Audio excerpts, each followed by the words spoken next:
Welcome back to Bonanza Disc Golf. Today we are in the city of West Chicago at Crest Creek Farms Park because I have a tournament coming up here this weekend. So we're gonna get a practice round in and walk you through all my thoughts as I play and practice the course. We did a similar thing last weekend and I actually ended up winning the tournament. We're gonna practice putting later, but honestly not too much on the course. If there are any interesting baskets, we will practice those. But for the most part, I'm trying to figure out landing zones, the right shots. Let's get on to hole one and see how we're gonna attack this course. All right, real quick, let's actually talk through my bag. Putt with pures, which are actually new pures this week because I won my tournament and I switched them out. And then my other throwing putters are 2 pures, a hair tie, and a Toro. I actually took the zone out of my bag, but I wish that they had a Toro in a not so premium plastic like a Pro. That's just wishful thinking. I might switch back to zones, but I think I'm just gonna try to bag the Toro this tournament because that's all I threw last tournament. My mids, I throw a Justice, a Fuse, and then 2 EMAC Truce. This one is a Lucid X Glimmer, so it's slightly more overstable. And now we get into the fairways, which are actually pretty new as of this week because I took some tournament winnings, bought a Ricky Explorer. I think this is a Opto Ice Explorer. I have just my beat-in Opto Explorer, which actually I think flies similar to this new recycled Explorer that I also bought. But then we also have the River for a disc that's not gonna have a lot of finish, but will go very straight. I do need to figure out a good Firebird slot because I have this 2021 Jeremy Colling Thunderbird as well as this old beat-in Champion Thunderbird. And then as always for distance drivers, I have 3 Graces and 2 Rives in various levels of stability. I bought a Force because I thought it'd be more overstable, but it's not more overstable than my most overstable Rive. I need to find another super overstable disc. 25 bucks on a Tour Series Force was a little bit much to pay out of my tournament winnings to not even get what I wanted. All right, hole one is 332 feet, kind of just to the left of that big tree trunk that's out there. It could be a big turnover, but I'm thinking just a wide forehand to start off the day would be good. We're gonna try a couple throws here, get a little bit warm. I'm thinking this is either a Thunderbird because it is slightly downhill, or even a Grace. Disking up to a Grace, if I push it slightly past the basket, I'm fine. But let's see if we can figure this hole out. Oh, that's so wobbly. Okay, need to put a little wider than that. And that's pretty short. That's much better. Oh yeah, that's a really good shot. A little more flex. I think that's probably parked. I do really like this Grace on a forehand though, so I'm gonna try just a forehand hyzer with the Grace. Something's thrown on me apparently. A little too much hyzer, so maybe I need to throw that a little straighter. Try my other Grace. There we go. That's really solid. All right, I would try my Rives, but I don't think I need to because I don't like throwing 13 speeds on my forehand unless I'm trying to flex it because my forehand isn't very fast yet. All right, just to make sure this video isn't like an hour and a half long, I think we're gonna split it up between the front 9 and the back 9. That way we can get all my thoughts and you guys can see all the holes so that when I do my tournament vlog at the end of the week, you'll know what holes I'm talking about as I talk about them. On holes like this, which are open and there is OP all the way down there, it's not super important for me to really figure out like landing zones. I know the landing zone is by the basket. It's much more important for me to see ground play and with this elevation change, how are my discs actually flying? Because honestly, right now for me, this is more of what my field work has been looking like as I've just been playing courses and practicing. Ooh, see, that's good to know that Grace.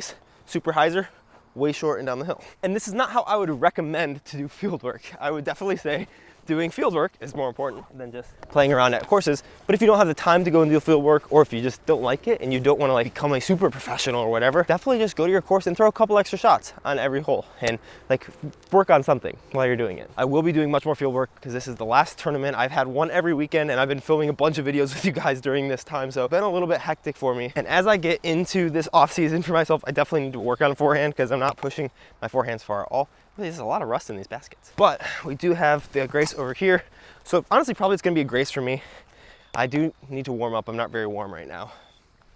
So I'm sure that'll help come tournament time. But it's good to know that I can disc up to a driver and not overshoot the basket by much, especially if I leave it out pretty wide. Hole 2, 243. There's a big stump out there. And the basket is just on that tree stump all the way out there, which is super cool. One thing that's interesting is at this short of a distance, I can essentially reach it with any of my discs. Am I overexposed? But I would probably throw something like a putter, or like one of my slower mid-ranges, which the Toro is. So Toro or zone, or probably a pure.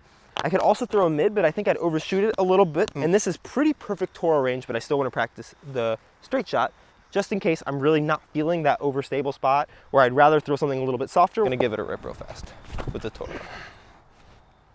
It's a little bit too far to the right, but that should, yeah, that skipped up real nice. Give us a little circle look. Now we'll go pure straight at it. That's perfect. Both of those are really good options.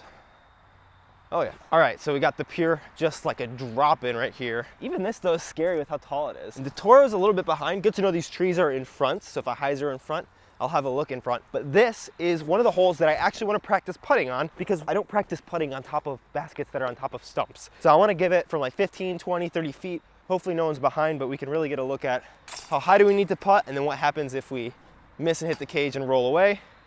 Looks like not a lot. I'll just do some more practice putting real fast, see how everything feels before we move on. It's also mulch line is pretty close over on this side, so this might actually, I just realized this, if I throw it a little bit too inside, like I don't throw it that far to the right, a mulch line comes into play pretty fast on this side. So I'm gonna practice a putt from just inside of a meter of there in case I go OB, but I think the pure might definitely be the play because it's never gonna finish that hard. Yeah, it's not an easy basket to putt up to.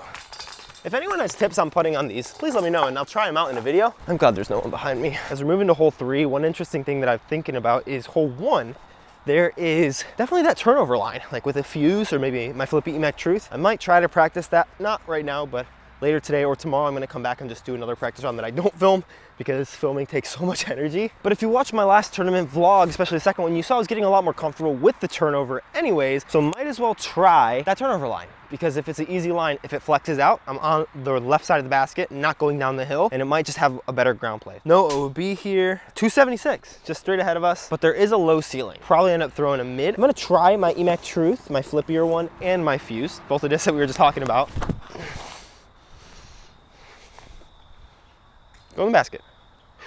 Pretty solid. That did skip down, and because it sloped that way, having to just start hyzering before that tree is not good. That might actually bode well for the fuse here.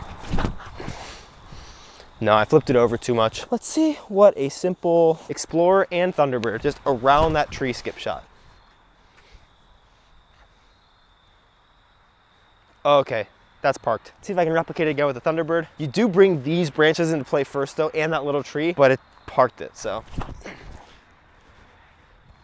Yep, and that's the problem. I'm gonna try my other Emac Truth. That's still just wanting to start finishing to the left. Those are in pretty much the same spot. And I really like that first fairway, but then the second one just hit the tree. Okay, the one big positive I will say about this Thunderbird line is there's still actually a look, and it's the only line that actually got me like parked. I mean, you miss that line, you're basically conceding par at that point, which is what makes this probably a pretty decent hole. The Explorer is just absolutely parked, and then over here is really, I think, what we're looking at. If I throw that Emac Truth a little bit flatter and a little bit lefter, but they both have a putt. I mean, one Emac Truth is here, just at the edge of circle. The other Emac Truth is probably just outside the circle, right down here. Because that brings us a little bit closer, even on our miss, that's probably gonna end up being my play. But if something feels really good in the moment, might switch it up. Hole 4 here has OB on the right side. The basket is straight through 360 feet, so it could be a big turnover with an overstable disc. I don't think my forehand can get there. There is a big hyzer line, but I don't really want to bring that tree into play and keep my disc out of bounds. I might try a river. It's a 7-7 -1-1, pretty flippy. Leave it out there and then have it come back.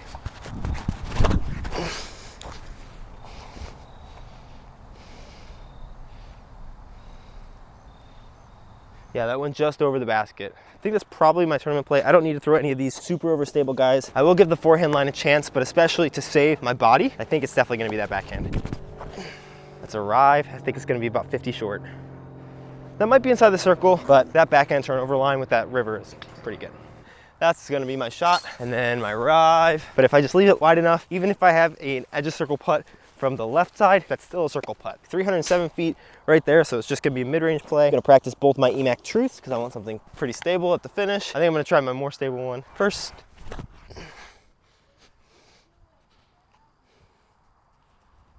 Might be a little short, didn't feel great. Did not put that very straight, I put it a little bit up. That's a lot better. I like that disc a little more too. It's got more flip up, got more. Ah, those might be in the same spot. It might be a little longer than I think. Should have thrown my mids a little bit harder. Also just gonna try Thunderbird real fast, and I think we figured out the play here. Oh, it is also uphill. So there is that to contend with. I was a little bit pulled to the right, and it's not quite overstable enough to get back. All right, my spread is not as good as I thought. Here's my first Emac Truth, which I threw a little nose up. Second Emac Truth is better, just outside the circle. This might be sneakily more uphill than I think. Thunderbird is pin high, just a little bit to the right, so a little bit longer than it looks. It plays a little longer at least. It's super helpful to figure out how long a hole plays instead of just how long it is, because that one plays maybe 30 feet farther, at least for me right now, than I would have thought. So probably just gonna throw Explorer, maybe even a flippier Explorer, the hyzer flip up there, because this one is 297 feet, not very far. Probably a putter or a mid. I don't think my Toro can get there, but I'll still try it. I'll try my zone, and then probably gonna be my most stable Emac Truth. Just leave it out wide right and let it come back towards the basket.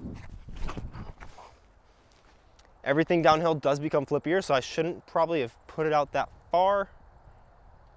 Oh, good little kick. But throwing it a little farther to the right is not a good play. Slightly more straight at it. Not as much flip up as I'd expect from that disc, honestly. And that's definitely out of play. This one also looks like it seems to be playing a little bit further. I'm gonna try a Toro. I just think it's probably way too overstable of a disc.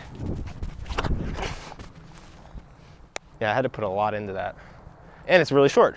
Wow, yeah, I need to throw that more down the hill. Do you wanna play through? Yeah, sure. All right, crazy idea, but if something is on U-disc, maybe it's wrong because this was, I just ranged at 340 feet. So definitely fairways. Definitely need to probably take out the range for the rest of these holes because U-disc has been a little bit off. I wish that when you create a layout for a tournament, you put in the actual distance. I know that sounds insane, but we'll throw my other 2 Explorers and my Thunderbird. I'm gonna throw it flat and down the hill at that tree on the right, and it should finish close to the basket. Yep, get a finish. He just smacked that tree. Maybe I need more hyzer. That's, Anthony. Oh my gosh. All right, I'm just gonna go straight at it with this one.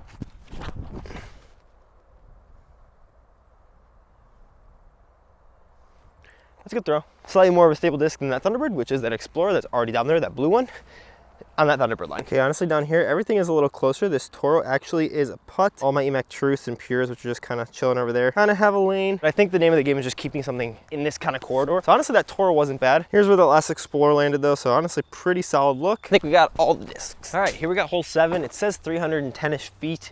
Not the basket that's straight in front of us, actually up into the right. There's a Mando at the edge of that tree line that we have to hit. I'm wondering if the play for me is just pitch up, take a par. I will try some forehands, but I'll also just try to basically park that basket, pitch up and take a par. I have no idea where this basket is, haven't seen it yet. I'm gonna try just to throw the pure first on my layup path. That's fine, we're going uphill, so it's gonna be a little short, but as long as I have a look around, and we'll see if I do, should be fine. I will try the fuse, which is a little scary because it's finishing to the right, and there's a Mando on the right side. That's a really good shot. That's a really good shot. Now let's see about a Grace, my more stable Grace, and then I'll try some Rives on a forehand. If this Grace doesn't seem to work out, just gonna try to flex it through this gap and have it start to go a little bit right at the end. Oh yeah, that's so good. I really trust that Grace on my forehand right now. I'm gonna try this Rive. That's tough. Good kick. I'm gonna try my other Rive and then my medium stable Grace. That's the other Rive. Get around it.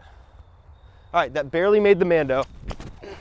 Yep, burn it over. If that Grace play isn't like within the circle though, I'm probably gonna lay up because for me, I don't wanna take the chance of either missing the Mando from an early release of my forehand since I haven't done a lot of forehand field work, or going off early to the left and having to make a hero shot. I'd rather just pitch up to where that first basket is. And I imagine that'll save me some strokes, and I'm all about trying to save strokes on the field and just play my lowest score at the highest percentage possible. Okay, I'm a little confused because the B pin's up there, but it's not it. And it says that there's a Mando this tree, there's a drop zone. I don't really get it. Also, this is for sure gonna play like a par 4 because all of that high grass is hazard. So I'm for sure pitching up to here. Up to there is fine where my fuse is. Grace is still safe. It didn't get all the way to the tall grass, but it's not a better shot than my fuse is. Second Rive is a decent shot as well. None of them are like in jump putt range. So we're gonna act like we're playing to that B pin. I just emailed the tournament director because he said that he set the whole course up, but how is the whole course set up if it's in the wrong position? A little pitch up with the Toro. This was a very low shot. I don't want to throw the shot again. Definitely get up into that clearing. But even from here, hit the Mando.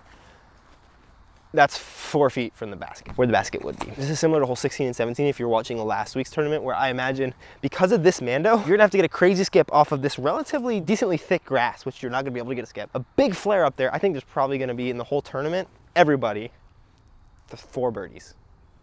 Okay, shout out to the TD Mark because he actually got back to me like right now. He said that it's gonna be installed for round 2. I guess they're switching the layout. I don't know what they're switching between round 1 and round 2 though, so this is gonna be so interesting. I feel like I'm not actually gonna be prepared, but I'm gonna try to be prepared. But hole number 8, red granite path plays as river OB. All tall grass is hazard, so you throw from it with a stroke. 491 feet, par 4. It looks like it's up and then around. I'm gonna go take a look at it real fast just to see what everything looks like. This is probably gonna be a mid-range play. You only need 250 feet. There might be some people who go for it, but I don't have 500 feet of power yet. Oh, it's actually not crazy, but this whole fairway is just lined with hazard. I think if you throw to where I am or slightly in front of me, that's a perfect shot because you're super straight, 200 feet in. I'd imagine it's gonna be fused or EMAC Truth. The shot doesn't look insanely terrible. And then just to see, I'll throw my more stable grace as well. Like there's no need at all to get aggressive. Just get up to the top of the hill, pitch up, take a birdie. Okay, that disc might be too understable. Good to know, really good to know. Hyzer flip this Emac Truth along this right side. It should stay flat and then barely finish at the end. Much safer play. Much safer play. Not a far shot, not a good shot, but super safe.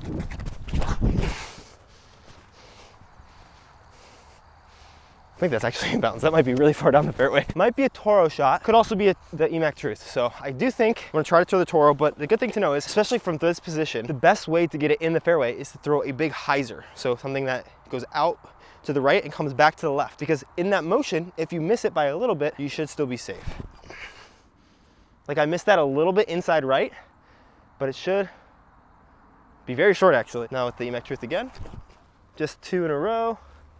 Super simple. That actually looks like a little bit smaller of a green than I like. That might be in hazard. Definitely pays to be farther up there so you can see the green, because I cannot. The second Emac Truth is a much better position where I am able to see things. Not inbounds. That's the problem right here.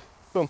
Hazard. So I'd be throwing 3 from there. All right, Toro's actually inbounds. Emac Truth is up there and also inbounds right in that shadow of the basket. This is actually a lot more generous up here as long as you don't land on this path, which is river. But to be honest, from this position, if I would have had my fuse or even my pure, it might have even been better than throwing that hyzer, because if I throw it straight at the basket, that might actually be better. The hyzer does open up a lot of the fairway, but throwing it straight, probably a little safer shot. I just didn't have my fuse and I didn't want to move my pure there. All right, hole 9, last hole of the front 9. I don't even know if I'll be able to get the back 9 in. Hope you guys have learned a lot so far. If you have, drop a like, or if you just like hanging out, because I really appreciate it. But hole 9 looks pretty simple. Elevated basket, which is gonna make things interesting. Definitely want to practice putting on that, just like we did on hole number 2. Only 264 feet though. So I'm kind of between Toro, here again, probably Toro. Is interesting because this is the range that I trusted my zones in, but the Toro's slightly more overstable. That was a really good putt. So I think I can get it there. I'm just not 100% sure, but I do like the snap that comes out of my hand. So I'm just gonna try to throw it flat to the right and have it finish towards the basket. If it gets there, definitely what I'm throwing. Otherwise I'll try maybe a Justice, honestly. I don't normally throw Justice off the tee. And super nose up for no reason at all. That came out so short. I don't like having to throw things super hard. So I don't like that result. Let's try the Justice real fast. That thing oh, that's really solid actually. Because that doesn't go super far. That depends on where that actually is. Justice might be a good shot. I'm gonna try the pure now, just on a straight line. This is the realness, y'all. I'm really tired. I haven't eaten enough or drank enough today. My body is like, buddy, I'm shutting you down. So I'm definitely gonna film the last half tomorrow. I won't even play. I'm sure I'll have a lot more juice come Saturday, because I only got 5.5 hours of sleep last night and I fueled myself terribly. And I already played a full round and shot a full video. Kind of excuses, but also just kind of reasons that go into your practice round, which aren't things I'm gonna bring into my game round. And so because they're coming in my practice round, I need to note that. Let's try this Emac Truth here. No, man, stop it. I want to put it under the basket, and that's to the left. I don't think it's bad practice. It's just good to have realized that, and like I've been thinking it in the back of my head. Now it's all coming together on this hole where my body's like, you're done, buddy. Fun shots. Let's see where those landed, and if everything pans out, please subscribe, because I have another video probably coming later today with the second half. The grass doesn't look crazy, so I honestly might run something from back here, especially if I just keep it lofty and floaty. That's bad. Oh, wow, I was right on the distance, because Justice, probably what I'll end up throwing here. Justice, boom. Parked. I can put it like that. I'm so tiny, dude. All right, that's gonna be it for me for now. I need to take a nap. You can watch last week's practice video right over here. There's a lot of really good stuff in that video that pertains to a different type of course, because this is a little bit different. I'm excited. These first 9 holes, everything is gettable except for that B position on hole 7, because I don't want to. I might be able to, but no need. Let's go to sleep. Hopefully no one throws in on us. Subscribe, because I'll see you in the practice round video later today.